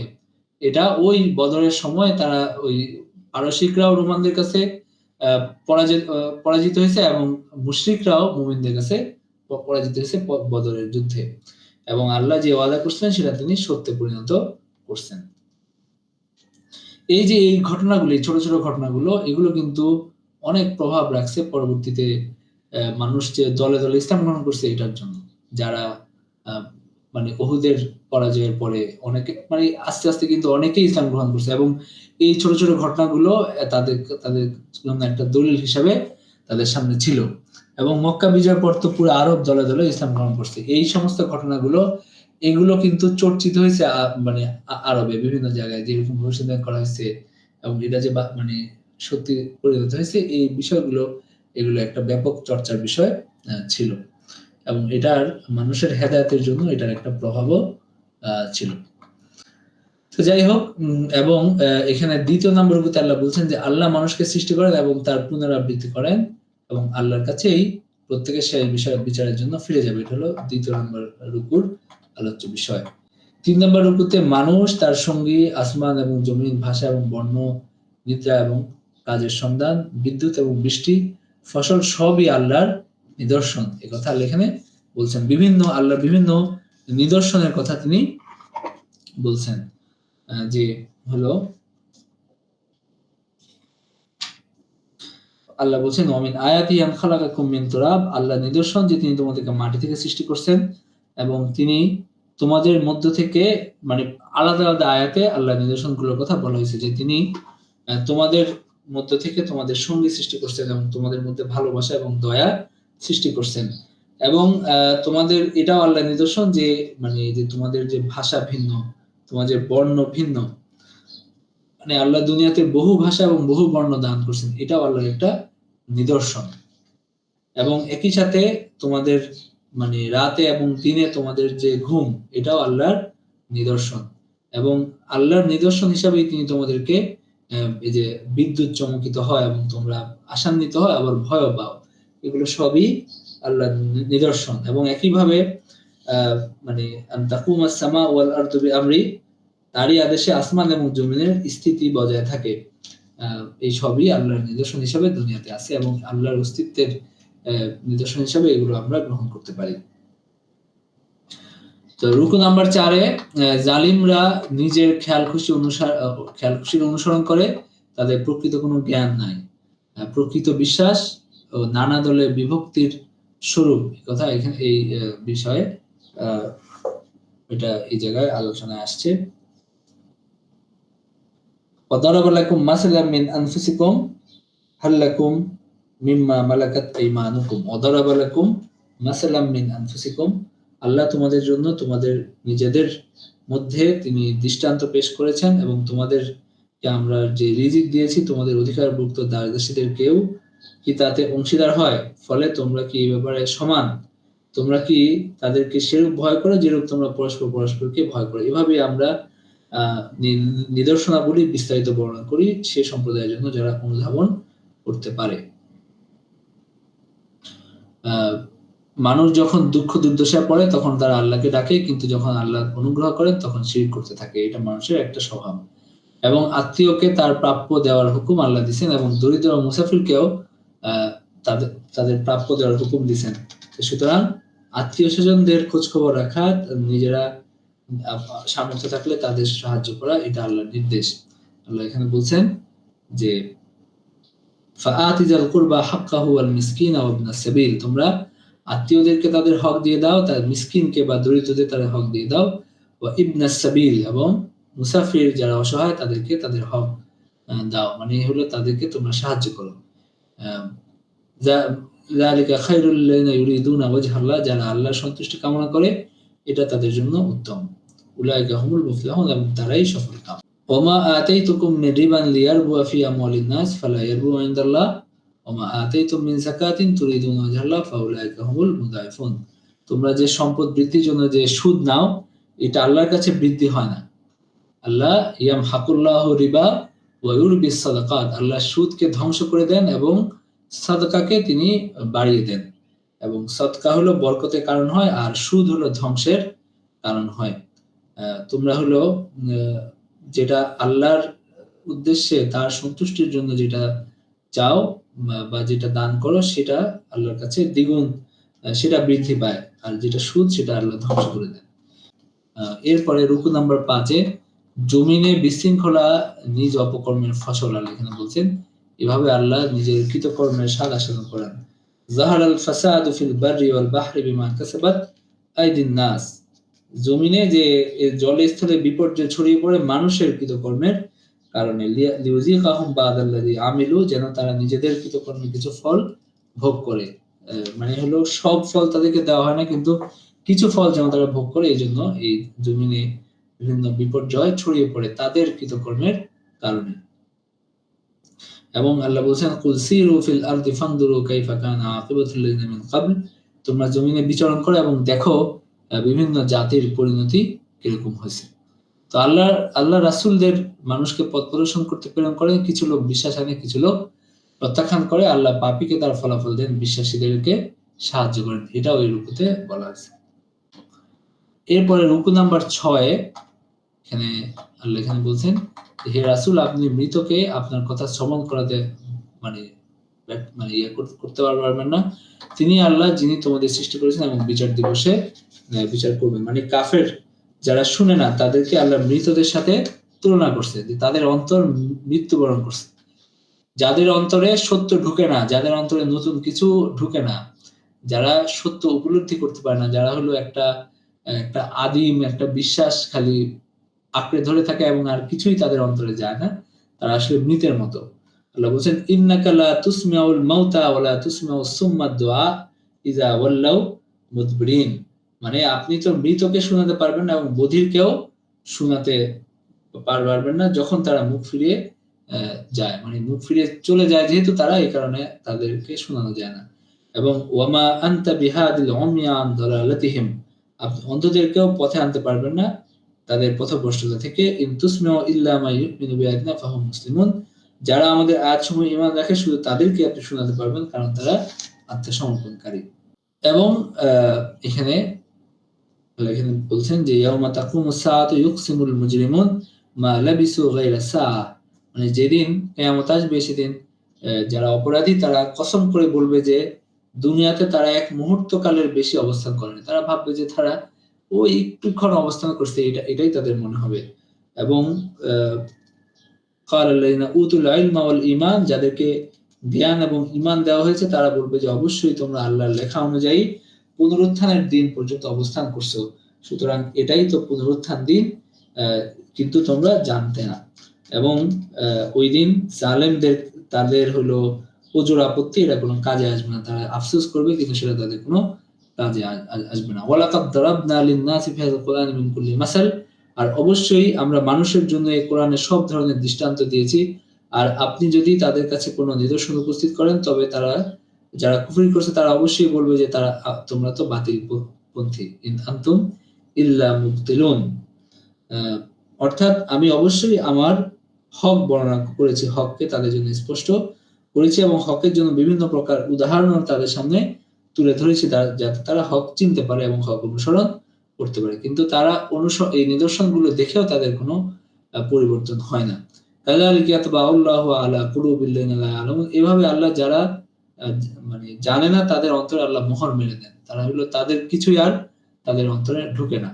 ফাসবির ইন্না ওয়াদাল্লাহি হক ওয়া লা ইস্তাখিফান্নাকা আল্লাযিনা লা ইউকিনুন।